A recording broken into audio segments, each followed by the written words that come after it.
Hello everyone, আসসালামু আলাইকুম। এই তো প্রতিদিনের মতন চলে আসলাম আরও একটি নতুন ভিডিও নিয়ে।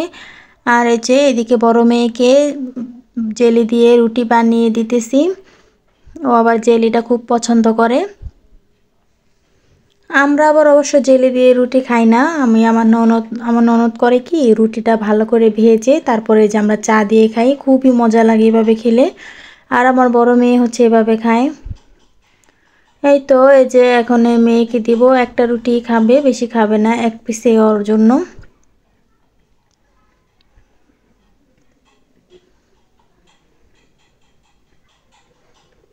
আর ও তো ঘুম থেকে ওঠে অনেক বেলা করে। আর এই তো এখন এই যে খেয়ে নিতেছে, এখন 12টার বেশি বাজে।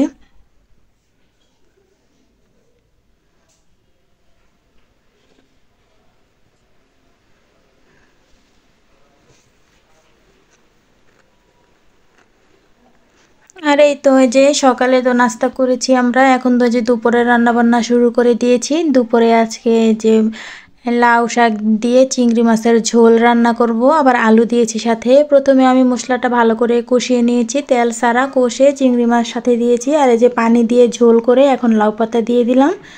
লাউ পাতাটা কিছুক্ষণ রান্না করার পর এরপর বাগার দিয়ে নেব।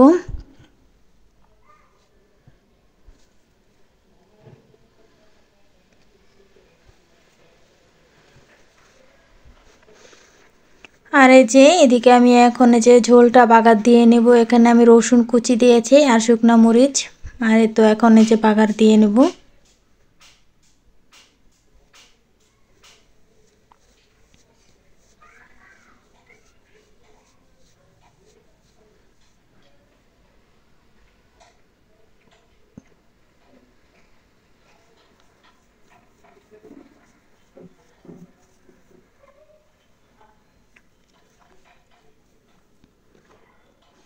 এই তো এই যে এখন আলা শাক বাটা দিয়ে তারপরে যে নামিয়ে নেব। আর এদিকে যে হয়ে গেছে আমার তরকারির ঝোলটা।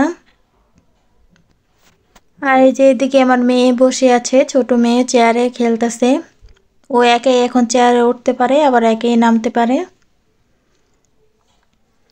এই তো আর এই যে এখন এখানে ইলিশ মাছ কষিয়ে নিতেছি। লাউ দিয়ে ইলিশ মাছ রান্না করব। ইলিশ মাছটা প্রথমে কষিয়ে তারপর উঠিয়ে রেখেছি, এখন আবার ওই মশলার মধ্যে লাউ দিয়ে দিলাম। এখন লাউটাকে একটু ভালো করে কষিয়ে নেব।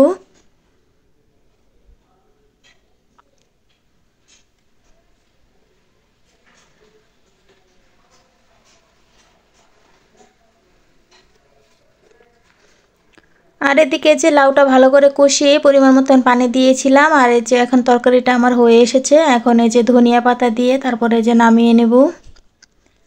আর এই তো এই যে আমার মেয়ে এখন বাইরে যাইতেছে। ডাক্তার ওকে বলেছিল একটু রোদ খাওয়াতে, ওর একটু ভিটামিন ডি এর অভাব আছে, এজন্য বলেছে যে প্রতিদিন সকালে ওকে একটু রোদ খাওয়াতে। আর ঢাকা শহরে তো সকালে ওঠা সম্ভব হয় না। আর এই যে দুপুর দিকে ওর দাদি একটু নিয়ে যায় রোদে, প্রতিদিনই নিয়ে যায়, 2 বেলা করে একটু রোদ খাওয়ায় আসে। বিকেল দিকে তো আর রোদ থাকে না, এই সকাল দিকে যাওয়ার চেষ্টা করে আর বিকেলে একটু বাইরে যায় ঘুরতে। আর এই তো এদিকে যে মারিয়ামের বাবা চলে এসেছে ভাত খেতে দুপুরে। আর এই যে এখন ভাত খেয়ে নিতেছে।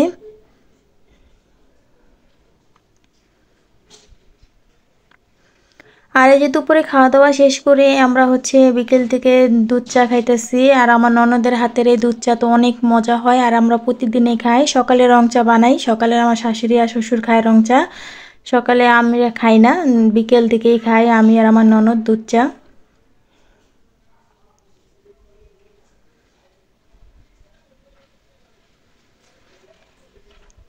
আর এই যে এখানে আমার ছোট মেয়েও আছে, ও চা খুব পছন্দ করে কিন্তু ওকে চা দেই না। আর এদিকে হচ্ছে আমার ননদ অনেক সুন্দর সুন্দর ক্লে দিয়ে এক এক কিছু বানায়, খুবই সুন্দর হয় ওর এই হাতের ডিজাইনের গুলা। এগুলো আমি আবার একটু ভিডিও করে নিয়েছি। সাথে আমার বড় মেয়েও আছে, ও চেষ্টা করে কিন্তু ও পারে না।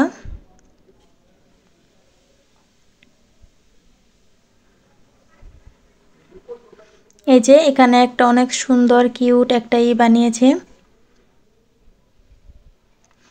আর এই তো এদিকে হচ্ছে যে একটু গরুর মাংসের আচার বানাবো, এই জন্য আমি প্রথমে গরুর মাংসটা ছোট ছোট করে কেটে নিয়েছি, এরপর ভালো করে কষিয়ে নিয়েছি। ভালো করে কষানো হয়ে গেছে, এখন আমি এই যে সরিষার তেল দিয়ে দিলাম পরিমাণ মতন। সরিষার তেলটা একটু বেশি লাগে যেহেতু আচার। আর এখানে যে রসুন কুচি দিয়েছি, আবার আনাম রসুনও দিয়েছি, আর হচ্ছে পাঁচফোড়ন দিয়েছি, আর এই যে কয়েকটা শুকনো মরিচ ভেঙে দিয়েছি। আর অনেক সুন্দর একটা স্মেল এসেছে পাঁচফোড়ন দেওয়াতে। আর এখানে কষিয়ে রাখা গরুর মাংসটা দিয়ে দিলাম, এখন ভাজা ভাজা করে নেব, একবারে কালো কালো হয়ে আসলে এরপর নামিয়ে নেব। আর এখন অনেক সুন্দর একটা স্মেল আসছে যেহেতু পাঁচফোড়ন দিয়েছি। আর এখানে আবার দিয়ে এই যে গরম মশলা দিয়ে দিয়েছি, এলাচ, দারচিনি, জিরা সব কিছু আমি একসাথে মিক্স করে বেটে নিয়েছি। আর এই তো এখন সব ময় মশলা এখানে দিয়ে তারপরে যে নামিয়ে নেব। আর এদিকে হচ্ছে আমার দুই মেয়ে, ওরা খেলতেছে,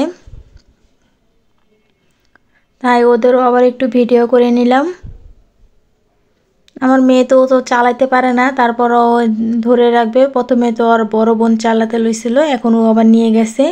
আর এই তো এদিকে আমার বড় মেয়েও আবার গাড়ি চালাতেছে, ছোট মেয়ে ওঠে না, ও আসলে ভয় পায়। আর এদিকে যে আমার শ্বশুর দোকান থেকে চলে এসেছে রাত্রে, আমাদের সবার জন্য আইসক্রিম নিয়ে এসেছে। এই তো আজকের ব্লগটা এই পর্যন্তই। যদি ভালো লেগে থাকে অবশ্যই আমার চ্যানেলটা লাইক, কমেন্ট আর একটু সাবস্ক্রাইব করে দিবেন। আল্লাহ হাফেজ।